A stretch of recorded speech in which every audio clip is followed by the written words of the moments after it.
DCB മീഡിയയുടെ പുതിയൊരു വീഡിയോയിലേക്ക് സ്വാഗതം. ഇന്ന് ജനുവരി 27. ഇന്നും തുടർന്നങ്ങോട്ടുള്ള ദിവസങ്ങളിലും നിങ്ങൾ അറിഞ്ഞിരിക്കേണ്ട വളരെ പ്രധാനപ്പെട്ട അറിയിപ്പാണ് നിങ്ങളുമായി ഷെയർ ചെയ്യുന്നത്. ചാനൽ ആദ്യമായി കാണുന്നവർ സബ്സ്ക്രൈബ് ചെയ്യുക. വീഡിയോ ഇഷ്ടമായാൽ ലൈക്ക് ചെയ്ത് സപ്പോർട്ട് കൂടി തരിക. ആദ്യത്തെ അറിയിപ്പ്: ഒരു രാഷ്ട്രം ഒരു സമയം നിയമം നടപ്പാക്കാനൊരുങ്ങി കേന്ദ്ര സർക്കാർ. സമയപരിപാലനം രാജ്യത്തുടനീളം ഏകീകരിക്കുന്നതിനുള്ള നീക്കത്തിൻ്റെ ഭാഗമായിട്ടാണ് പുതിയ നിയമം നടപ്പിലാക്കാൻ കേന്ദ്ര സർക്കാർ ഒരുങ്ങുന്നത്. അതിൻ്റെ അടിസ്ഥാനത്തിൽ എല്ലാ ഔദ്യോഗിക വാണിജ്യ ആവശ്യങ്ങൾക്കും ഇന്ത്യൻ സ്റ്റാൻഡേർഡ് സമയം മാത്രം ഉപയോഗിക്കണമെന്നാവശ്യപ്പെട്ടുകൊണ്ടാകും ചട്ടം കേന്ദ്ര സർക്കാർ പുറത്തിറക്കുക. വാണിജ്യം, ഗതാഗതം, പൊതുഭരണം, നിയമപരമായ കരാറുകൾ, സാമ്പത്തിക പ്രവർത്തനങ്ങൾ എന്നിവയുൾപ്പെടെ എല്ലാ മേഖലയിലും IST മാനദണ്ഡമാക്കണമെന്ന് കരട് നിയമം പറയുന്നു. ഔദ്യോഗിക വാണിജ്യ ആവശ്യങ്ങൾക്കായി IST ഒഴികെയുള്ള സമയ റെഫറൻസുകൾ നിരോധിക്കുക. സർക്കാർ ഓഫീസുകളിലും പൊതുസ്ഥാപനങ്ങളിലും IST നിർബന്ധമായി പ്രദർശിപ്പിക്കുക. വിശ്വാസ്യത, ലഭ്യത, സൈബർ സുരക്ഷ എന്നിവ ഉറപ്പാക്കുവാൻ സമയ സമന്വയ സംവിധാനങ്ങളുടെ ആവശ്യകത എന്നിവ പ്രധാന വ്യവസ്ഥകളിൽ ഉൾപ്പെടുന്നുണ്ട്. അടുത്ത അറിയിപ്പ്: രാജ്യത്ത് ഏകീകൃത പെൻഷൻ പദ്ധതി വരികയാണ്. യൂണിഫൈഡ് പെൻഷൻ സ്കീം അഥവാ UPS ഏപ്രിൽ 1 മുതലാണ് നിലവിൽ വരുന്നത്. കഴിഞ്ഞ വർഷം ഓഗസ്റ്റിലാണ് പദ്ധതി പ്രഖ്യാപിച്ചത്.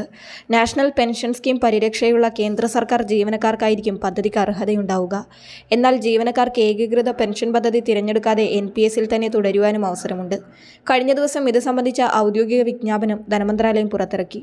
വിജ്ഞാപനമനുസരിച്ച് 25 വർഷം സർവീസുള്ളവർക്ക് അവസാന വർഷത്തെ 12 മാസത്തെ ശരാശരി അടിസ്ഥാന ശമ്പളത്തിൻ്റെ പകുതി പെൻഷനായിട്ട് ലഭിക്കും. സർവീസിൽ നിന്ന് പുറത്താക്കുകയോ രാജിവെക്കുകയോ ചെയ്താൽ UPS പ്രകാരമുള്ള പെൻഷൻ ലഭിക്കില്ല. 10 വർഷത്തിനും 25 വർഷത്തിനും ഇടയിൽ സർവീസുള്ളവർക്ക് കുറഞ്ഞത് 10,000 രൂപ പ്രതിമാസ പെൻഷൻ പദ്ധതി ഉറപ്പു നൽകുന്നു. എന്നാൽ 10 വർഷത്തിന് താഴെ സർവീസുള്ളവർക്ക് UPS പെൻഷൻ സ്കീമിന് അർഹതയുണ്ടാവില്ല. ഇനി പെൻഷൻകാർ മരണപ്പെട്ടാൽ പെൻഷൻ തുകയുടെ 60% കുടുംബത്തിന് ലഭിക്കുകയും ചെയ്യും. അടുത്ത വാർത്താ അറിയിപ്പ്: സംസ്ഥാനത്തെ ജനുവരി മാസത്തെ ക്ഷേമ പെൻഷൻ തുകയായ 3,200 രൂപ വെള്ളിയാഴ്ച മുതൽ വിതരണം ആരംഭിച്ചിരുന്നു. കുടിശ്ശികയായിട്ടുള്ള ഒരു ഗഡുതുകയായ 1,600 ജനുവരി മാസത്തെ തനത് പെൻഷനായ 1,600 രൂപയും ചേർത്താണ് ഈ 3,200 രൂപയായി ഗുണഭോക്താക്കൾക്ക് ലഭിക്കുന്നത്. ബാങ്ക് അക്കൗണ്ടുകളിൽ തുക ലഭിക്കുന്ന ഭൂരിഭാഗം പേർക്കും ഇതിനോടകം തന്നെ അക്കൗണ്ടിൽ തുക എത്തിക്കഴിഞ്ഞു. പെൻഷൻ വിതരണത്തിന്റെ 2ാം ഘട്ടമാണ് ഇന്നു മുതൽ സംസ്ഥാനത്ത് ആരംഭിക്കുന്നത്. കൈകളിലേക്ക് തുക ലഭിക്കുന്ന ആളുകൾക്ക് ഇന്നു മുതൽ വിതരണം സജീവമാകുന്നതായിരിക്കും. അക്കൗണ്ടുകളിൽ ഇനിയും തുക ലഭിക്കാത്തവർക്കൊക്കെ ഇന്നു മുതലൊക്കെ വീണ്ടും തുക ലഭിച്ചു തുടങ്ങുന്നതായിരിക്കും.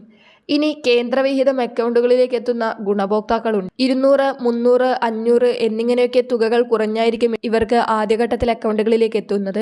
ഇത്തവണ 2 മാസത്തെ തുകയായ 3,200 രൂപയുടെ വിതരണമായതിനാൽ തന്നെ 400, 600, 1000 എന്നീ തുകകളൊക്കെ കുറഞ്ഞായിരിക്കും അക്കൗണ്ടുകളിലേക്ക് എത്തുന്നത്. വൈകാതെ തന്നെ അക്കൗണ്ടുകളിലേക്ക് കേന്ദ്രവിഹിതം എത്തിച്ചേരുന്നതായിരിക്കും. ആധാറുമായി ലിങ്ക് ചെയ്തിരിക്കുന്ന ബാങ്ക് അക്കൗണ്ടുകളിലേക്കാണ് ഈ കേന്ദ്രവിഹിതം എത്തുന്നത്. അതിനാൽ തന്നെ എല്ലാവരും ആധാറുമായി ലിങ്ക് ചെയ്തിരിക്കുന്ന ബാങ്ക് അക്കൗണ്ട് പരിശോധിക്കുക. അടുത്ത അറിയിപ്പ്: റേഷൻ കാർഡുള്ളവർ ശ്രദ്ധിക്കേണ്ടതാണ്. സംസ്ഥാനത്തെ റേഷൻ വ്യാപാരികൾ റേഷൻ കടകൾ അടച്ചിട്ട് സമരത്തിലേക്ക് കടന്നിരിക്കുകയാണ്. നിലവിൽ 62% ആളുകൾ മാത്രമേ ജനുവരി മാസത്തിലെ റേഷൻ വാങ്ങിയിട്ടുള്ളൂ. എന്നാൽ റേഷൻ വ്യാപാരികളുടെ അനിശ്ചിതകാല സമരത്തോട് സഹകരിക്കാതെ ഒരു വിഭാഗം റേഷൻ വ്യാപാരികൾ റേഷൻ കട തുറന്നിട്ടുണ്ട്. സംസ്ഥാനത്ത് 100-ലധികം റേഷൻ കടകൾ തുടർന്ന് പ്രവർത്തിക്കുന്നുണ്ട്. തിരുവനന്തപുരം ജില്ലയിൽ 20-ലധികം റേഷൻ കടകളാണ് തുറന്നിരിക്കുന്നത്. സമരം മൂലം ഒരു കുടുംബത്തിനും റേഷൻ മുടങ്ങുന്ന സാഹചര്യം ഉണ്ടാകില്ലെന്ന് ഭക്ഷ്യമന്ത്രി GR അനിൽ ഉറപ്പു നൽകിയിരുന്നു. ഇത്തരത്തിൽ ചില വ്യാപാരികൾ സമരത്തോട് സഹകരിക്കാത്തത് മൂലം ജില്ലകളിൽ ചില റേഷൻ കടകൾ തുടർന്ന് പ്രവർത്തിക്കുന്നുണ്ട്. അതിനാൽ ജനുവരി മാസത്തിൽ റേഷൻ ഇനിയും വാങ്ങാത്തവർ അത് എത്രയും വേഗം വാങ്ങുവാൻ ശ്രദ്ധിക്കുക. അടുത്ത അറിയിപ്പ്: മഞ്ഞ പിങ്ക് റേഷൻ കാർഡ് അംഗങ്ങൾ ഇനിയും മസ്റ്ററിംഗ് ചെയ്യാനുണ്ടെങ്കിൽ മാർച്ച് മാസം വരെ അവർക്ക് തീയതി നീട്ടി നൽകിയിട്ടുണ്ട്. അവസാന തീയതിക്കുള്ളിൽ നിങ്ങൾ മസ്റ്ററിംഗ് പൂർത്തിയാക്കിയില്ലെങ്കിൽ മസ്റ്ററിംഗ് ചെയ്യാത്തവരുടെ റേഷൻ വിഹിതം കുറച്ചായിരിക്കും ആ കാർഡിന് ലഭിക്കുന്നത്. വളരെ പ്രധാനപ്പെട്ട ഈ ഇൻഫർമേഷൻ മറ്റുള്ളവർക്ക് കൂടി ഷെയർ ചെയ്യുക.